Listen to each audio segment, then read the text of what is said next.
Ninakusalimu kwa jina lipitalo majina yote. Hili sio jina la mtu awaye yote, bali ni jina la Bwana wetu Yesu Kristo. Ninakualika katika mfululizo wa masomo ya mwongozo wa kujifunza Biblia. Hili ni somo la 6 katika robo ya kwanza ya mwaka 2026. Robo ambayo tunajifunza mada kuisemayo kuunganisha mbingu na dunia. Kristo katika Wafilipi na Wakolosai. Hii ni kwa ajili ya Januari 31 hadi Februari 6.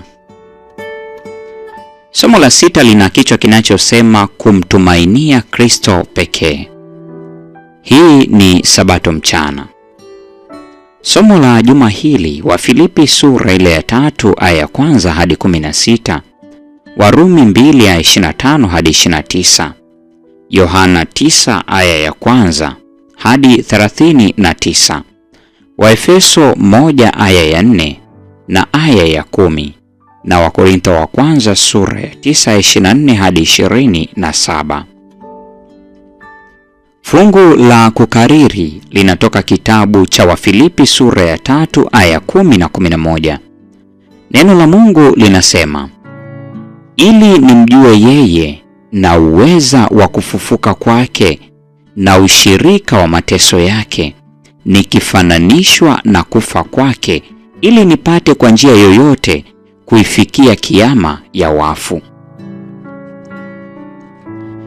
Kuna kitu juu yetu ambacho kinaendelea kuleta shaka kuhusu wokovu kwa njia ya imani pekee, mbali na matendo ya sheria.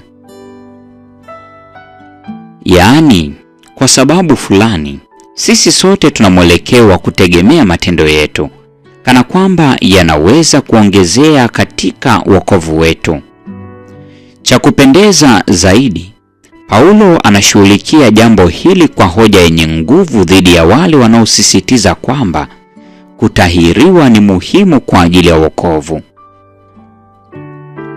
Ili kujilinda dhidi ya uwezekano kwamba wengine wanaweza kufikiria matendo yao kama vile tohara kuwa yanachangia wokovu wao, Paulo anaweka wazi kwamba haki inatoka kwa Kristo kama kipawa kinachokuja kwa imani, si kwa sheria.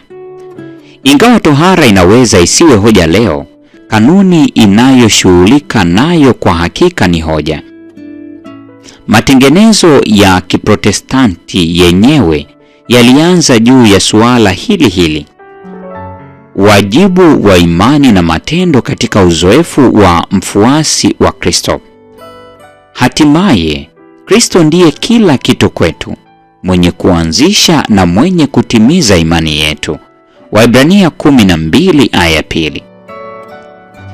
Ikiwa vipaumbele vyetu vikiwekwa mahali sahihi, tutaishi na uhakikisho wa upendo wa Mungu na kufurahia ahadi hata saa ya wokovu, huku tukiwa hatutumainii mwili. Wafilipi sura ile ya 3 aya 3. Jifunze somo la juma hili kwa maandalizi ya Sabato ya Februari 7.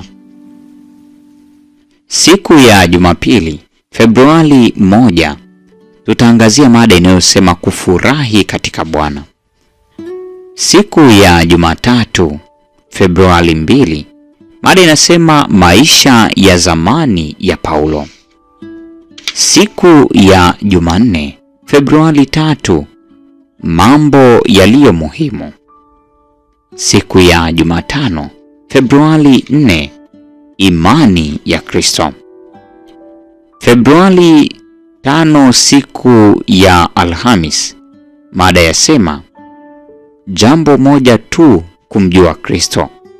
Na Februari 6, siku ya Ijumaa, jifunze zaidi. Mpendwa wa mfuatiliaji wa mfululizo wa masomo haya ya mwongozo wa kujifunza Biblia, leo ni siku ya Jumamosi, Sabato mchana, tukiwa katika mianzo ya somo hili la 6, somo linalosema kumtumainia Kristo pekee. Na kwa nukta hiyo ndio tunakuwa tumefikia tamati ya tafakari ya mada hii katika Sabato mchana. Neema ya Bwana wetu Yesu Kristo, pendo la Mungu na ushirika wa Roho Mtakatifu uwe nasi sasa na hata milele. Amina.